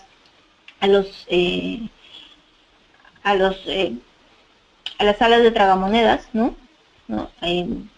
Que ha generado y ha forjado su patrimonio, ¿no?, en mérito de las interposiciones de acciones de amparo, por ejemplo, y se le ha detectado, por ejemplo, casi una docena de empresas offshore en Panamá, ¿no? Y vamos a ver ahora cuáles son las implicancias tributarias. Ya conociendo más o menos qué es lo que ha pasado, vamos a ver nosotros esas implicancias tributarias. En una entrevista que se le realiza al superintendente nacional de SUNAT, ¿no?, al superintendente a Martín Ramos Chávez, actual jefe de SUNAT, revela, dice, que han creado un equipo de investigación de documentos, ¿no?, de Mossack Fonseca en Lima. Y recordemos nosotros que el 10 u 11 de este mes de abril, la administración tributaria SUNAT ha intervenido, ¿no?, un local en la cual existía de una contribuyente que al parecer, o que es la representante de Mossack Fonseca en Lima, y que a través de ella se realizaba, ¿no?, la constitución de las empresas offshore en Panamá, ¿no?, y se ha incautado la información. Pero ¿qué más dice? Y lo que es de vital importancia nosotros poder entender, el jefe de la SUNAT señala que los Panama Papers, dice, coinciden con análisis que identifica a 17,000 personas con indicios de incremento patrimonial no justificado. Señores, lo más importante de esta información es que los Panama Papers están, al parecer, ¿no?, confirmando el posible incremento patrimonial no justificado de muchas personas en nuestro país, ¿no? Y que desde el año pasado la administración tributaria viene, ¿no?, desarrollando acciones para poder direccionar sus acciones de fiscalización con personas naturales principalmente, cuyo incremento patrimonial no sea posible de ser justificado, es decir, de dónde provienen esos ingresos, ¿no?, que no tienen ningún sustento en una actividad económica, por ejemplo. Entonces, y señala el jefe de la SUNAT que están vinculados a paraísos fiscales, principalmente las Islas Caimán. ¿Qué más señala? ¿No? Los indicios de incremento patrimonial no justificado vienen derivados ¿de qué? Del análisis que la SUNAT desarrolla respecto de la información que maneja del ITF, del Impuesto a las Transacciones Financieras, de los predios, de la declaración de los notarios, ¿no?, de la declaración de predios, por ejemplo, ¿no?, de la declaración de los notarios, cruces con otras instituciones extranjeras. También han detectado también las remesas del exterior, inclusive rentas que no son declaradas, inclusive, por ejemplo, señala también que han podido detectar gerentes, ¿no?, de empresas transnacionales que recibían sus bonos, ¿no?, que reciben bonos, pero que los recibían en el exterior. Y si son gerentes domiciliados para efectos del impuesto a la renta en nuestro país, señores, significa que tienen que tributar por rentas de fuente mundial. Entonces, ahí viene el tema que no, posiblemente de evasión. Y este cuadro que ustedes pueden ver ahí, que pueden de alguna manera analizar, esa información que maneja SUNAT sobre la información del impuesto a las transacciones financieras, que es uno de los mecanismos que la administración tributaria tiene con mayor eficiencia vinculada con la detección de incremento patrimonial no justificado de las personas naturales. Y si ustedes se dan cuenta, en el 2015 han detectado, ¿no?, movimientos de salidas a las Islas Caimán de más de 197 millones de soles, ¿no? Y en el caso de las personas jurídicas, más de 125 millones de soles. Y de ingresos también.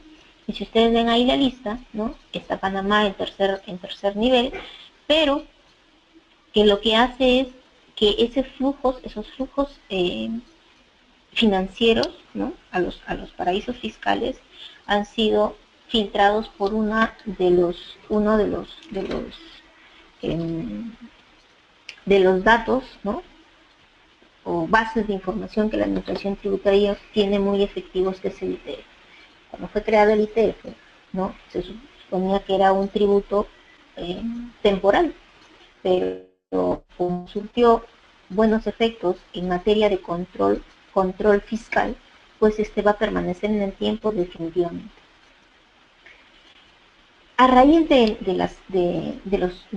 la publicidad que se le ha dado a los Panama Papers, y al parecer no a raíz de la publicidad que se ha dado en los primeros días de este mes, sino ya de meses anteriores, la Administración Tributaria ha venido a coordinado con el Ministerio Público y la Policía Nacional y allanó la oficina del estudio Mossack Fonseca ubicado en la ciudad de Lima, ubicado en el domicilio de Mónica de Icaza Clerc, ¿no?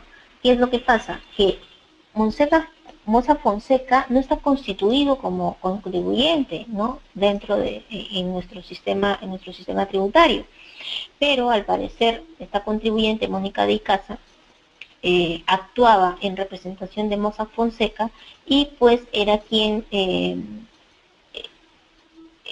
utilizaba o derivaba, ¿no?, los clientes para Mossack Fonseca, vinculados pues con el tema de la creación de estas empresas offshore.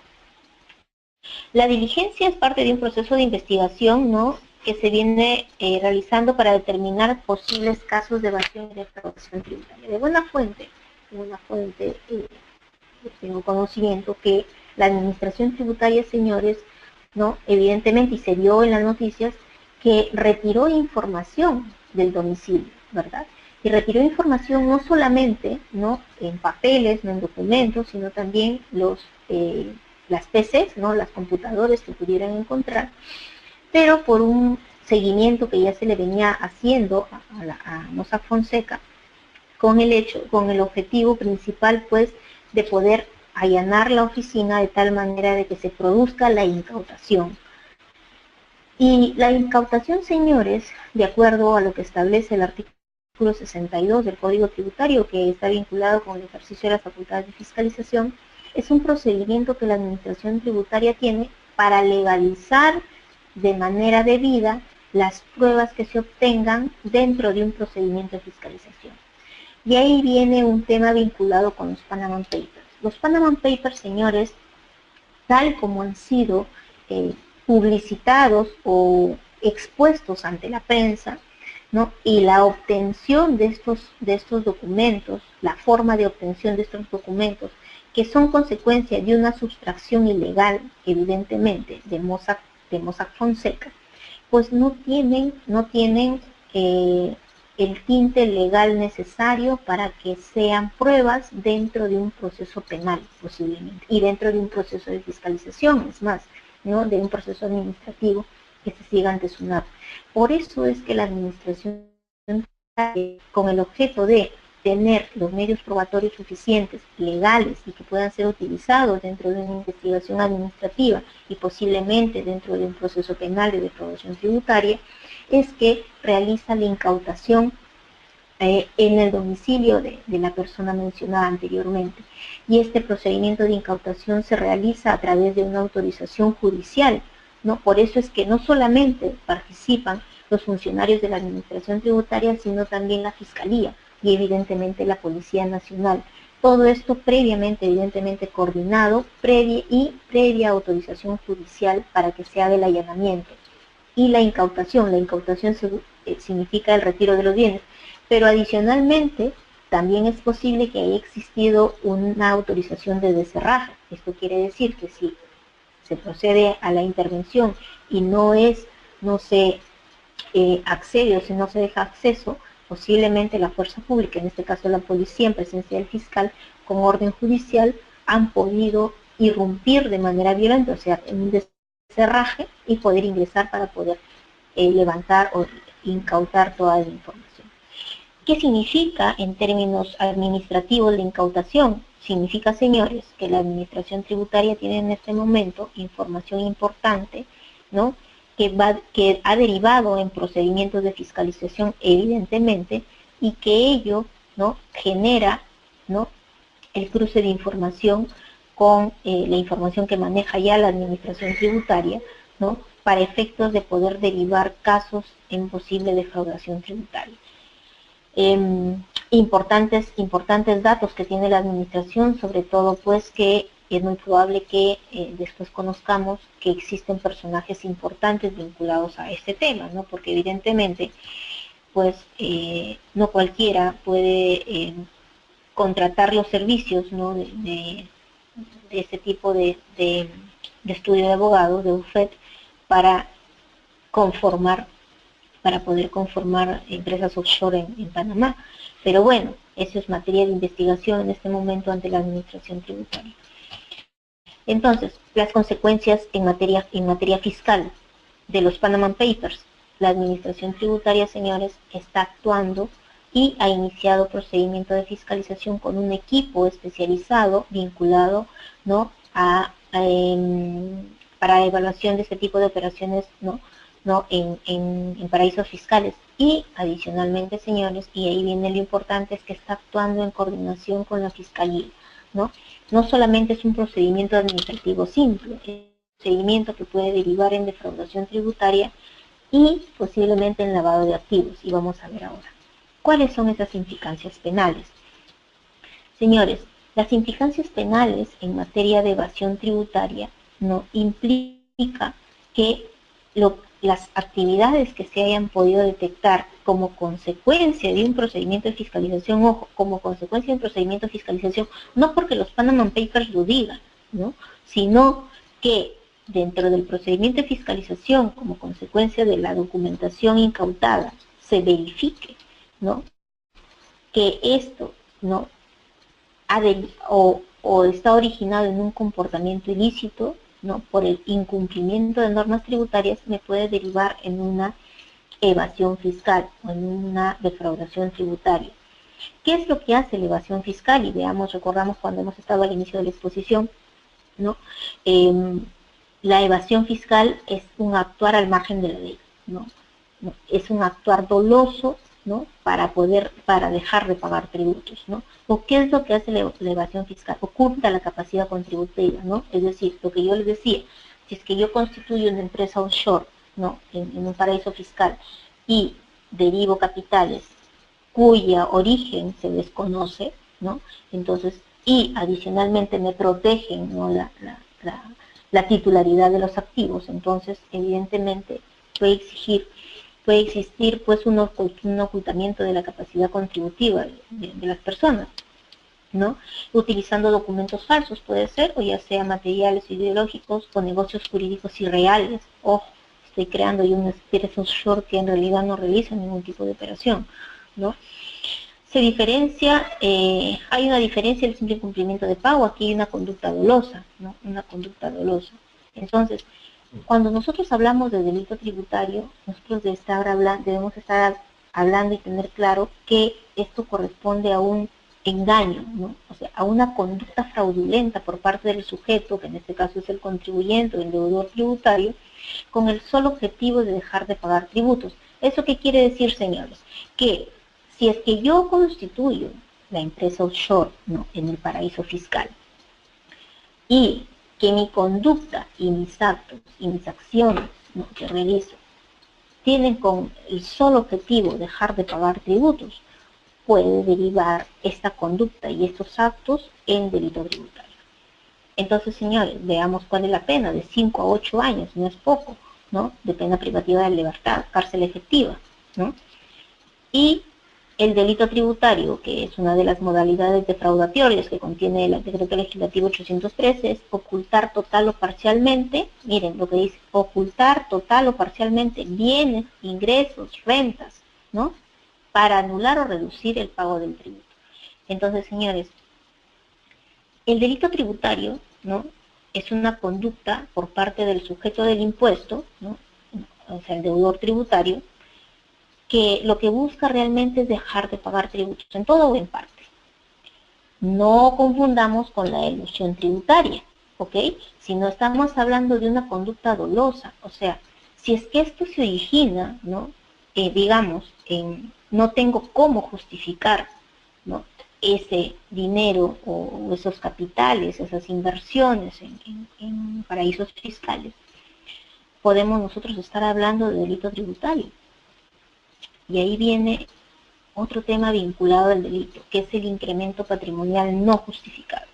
Y señores, pues, si ustedes recuerdan las declaraciones del jefe de SUNAT, señala que los Panama Papers lo que han hecho es confirmar la información que tiene la administración tributaria vinculada con 17.000 contribuyentes que tienen indicios de posible incremento patrimonial no justificado. Y la administración tributaria a partir de este año, señores, está gestionando de manera más efectiva el control de personas naturales vinculadas con el incremento patrimonial no justificado.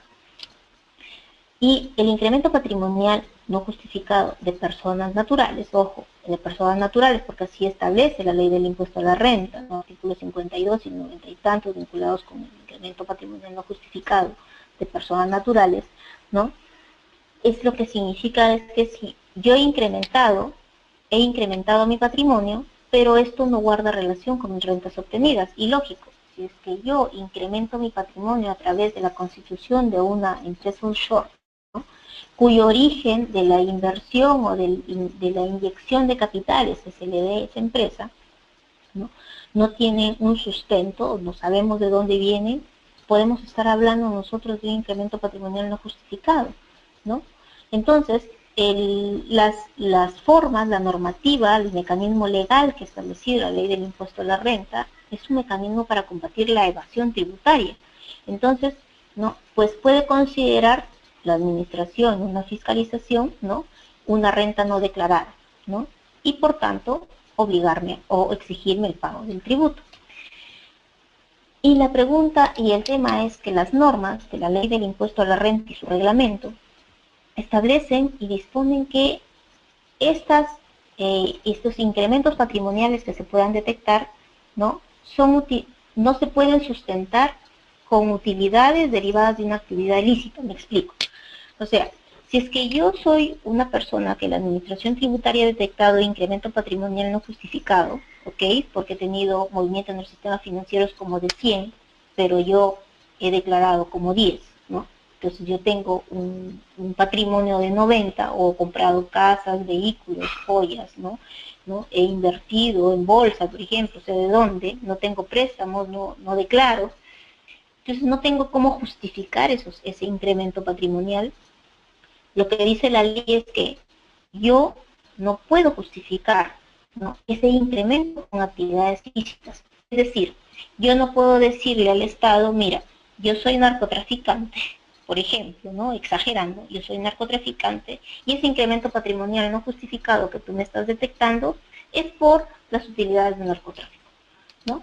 Existe toda una corriente en la cual cuestionan este tema por un tema doctrinario, porque entre comillas algunos piensan, ¿no? Que se estaría legalizando de alguna manera las actividades ilícitas, pero lo cierto es que yo no puedo justificar mi incremento patrimonial con actividades ilícitas. ¿Y cuál es esa otra actividad ilícita, señores? El delito tributario. Porque puedo yo puedo yo incrementar mi patrimonio con el delito tributario, obvio, porque si yo dejo de pagar tributos, evidentemente estoy incrementando mi patrimonio. Entonces, no puedo justificar con actividades ilícitas. sin perjuicio de las otras limitaciones que no vienen al caso porque nos interesa el tema de las actividades ilícitas. Y lo que yo les puedo decir ahora es que, por ejemplo, en materia de carga de la prueba, ¿no? O sea, cuando está la administración tributaria me investiga o me empieza un procedimiento de fiscalización, ojo, no un procedimiento, no una verificación, no de gestión masivos, ¿no? Donde me comunican que hay diferencias del sistema financiero, no, un procedimiento de fiscalización, señores, ¿no? Porque los procesos de defraudación tributaria solamente derivan de un procedimiento de fiscalización, ¿ok? Entonces, ¿qué ocurre? ¿Qué pasa si la administración tributaria me convoca por este tema?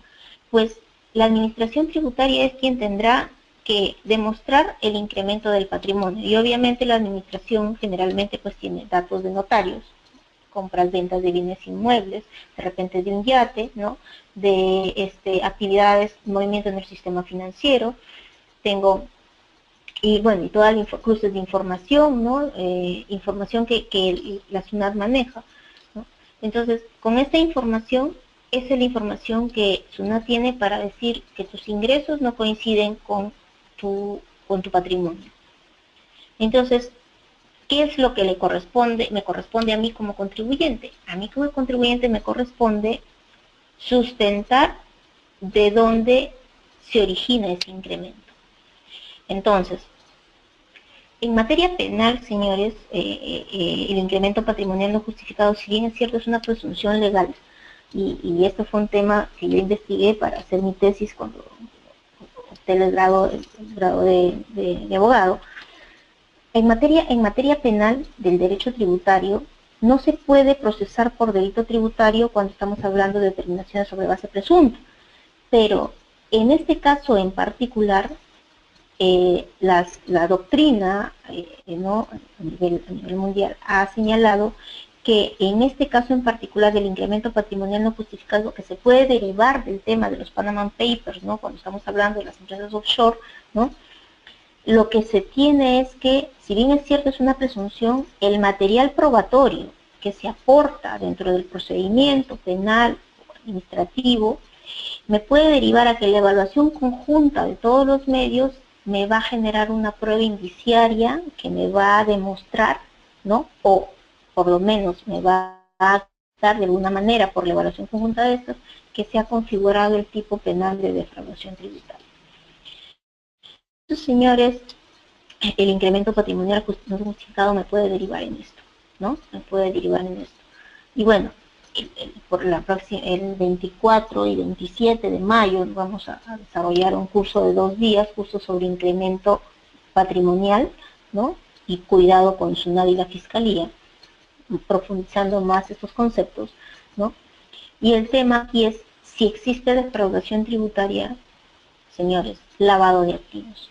Si ustedes ven el lavado de activos, cuando vemos lavado de activos, uno de los delitos precedentes, porque ustedes saben que lavado de activos es un delito de segundo nivel, ¿no? Tiene como delito precedente el de defraudación tributaria.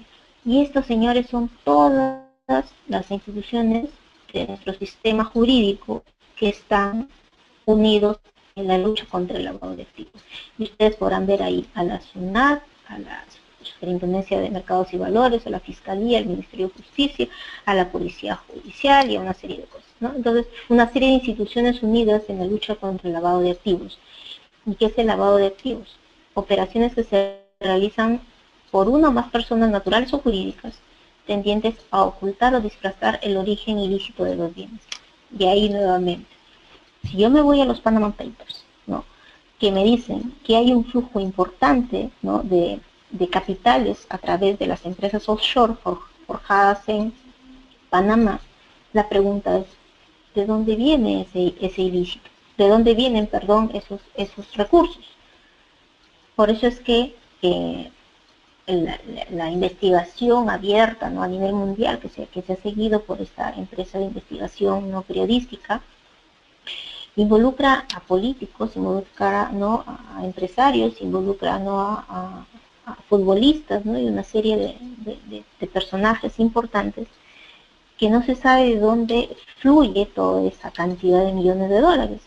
y muchos dicen que fluyen de la corrupción, que fluyen de la defraudación tributaria, no fluyen del narcotráfico y fluyen de otros ilícitos.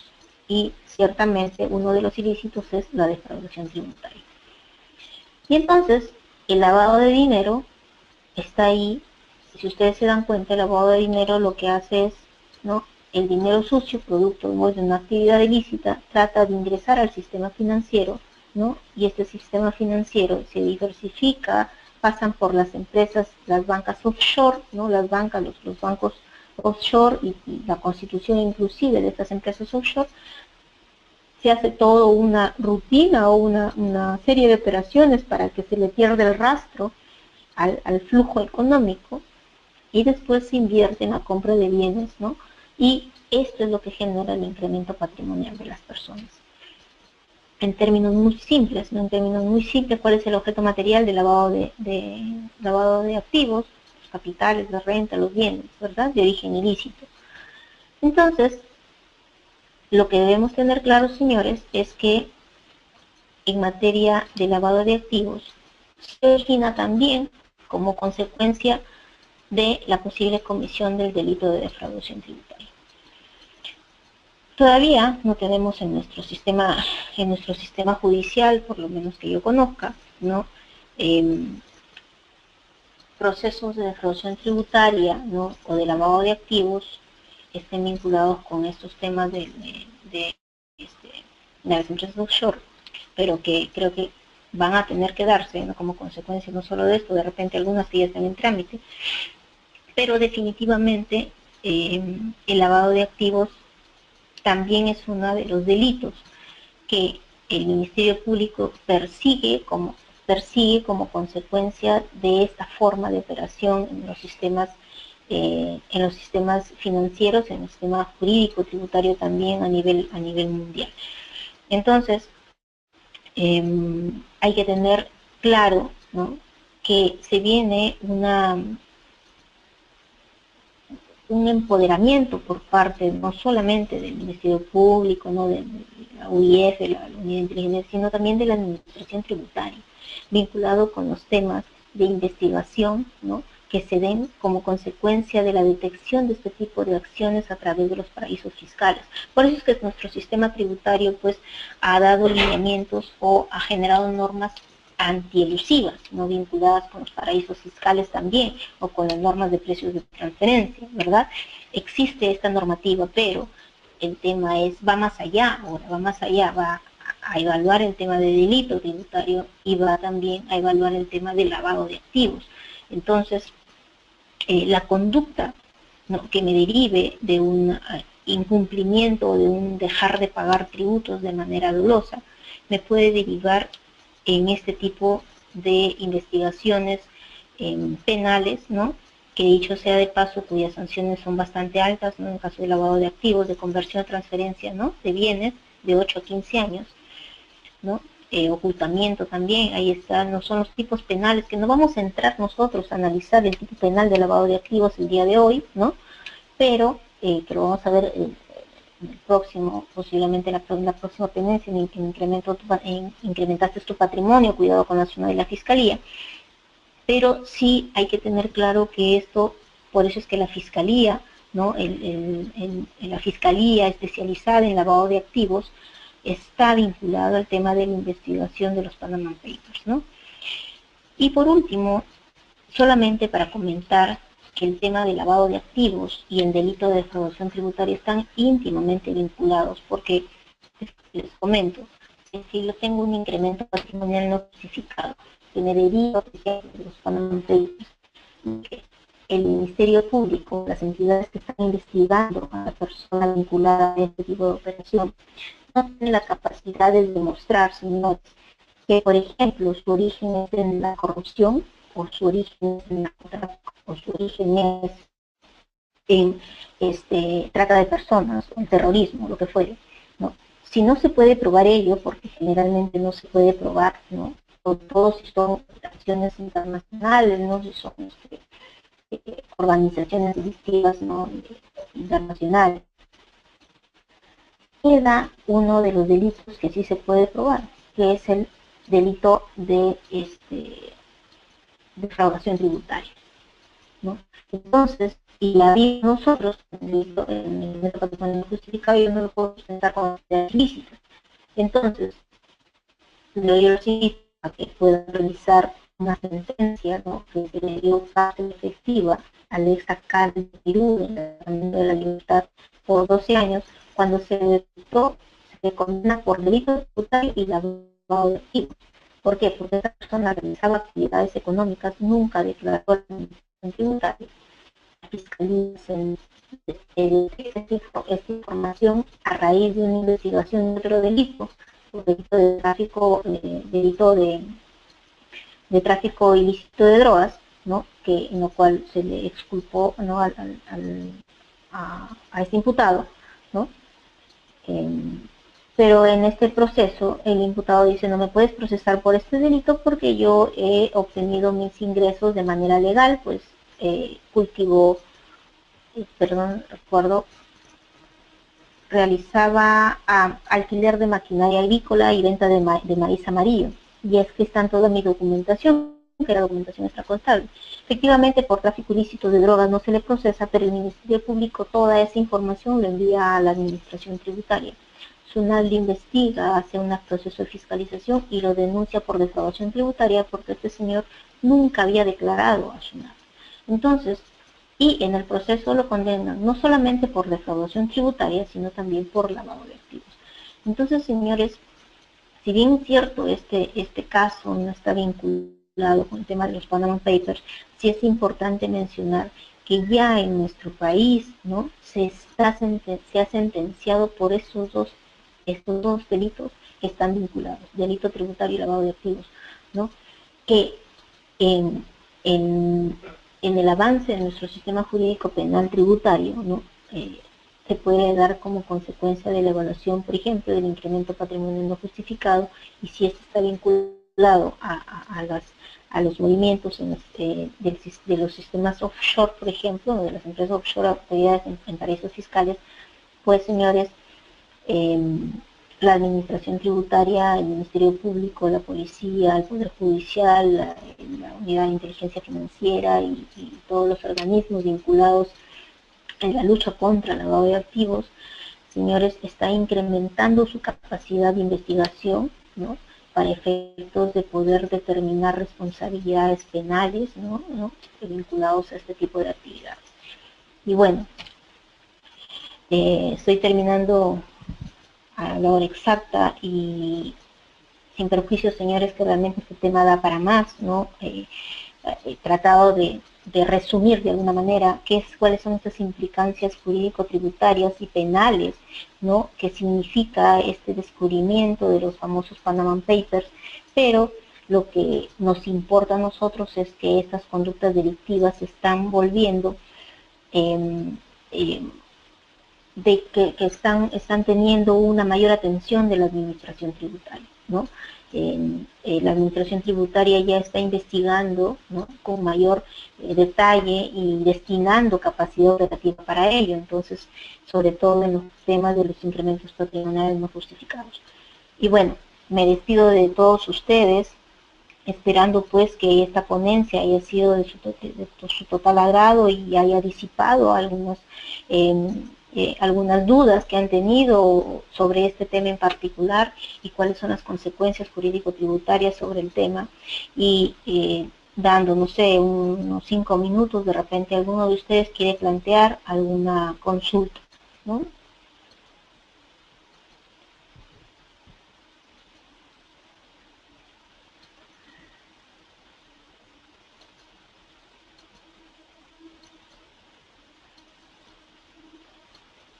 Bueno, nadie está planteando una consulta.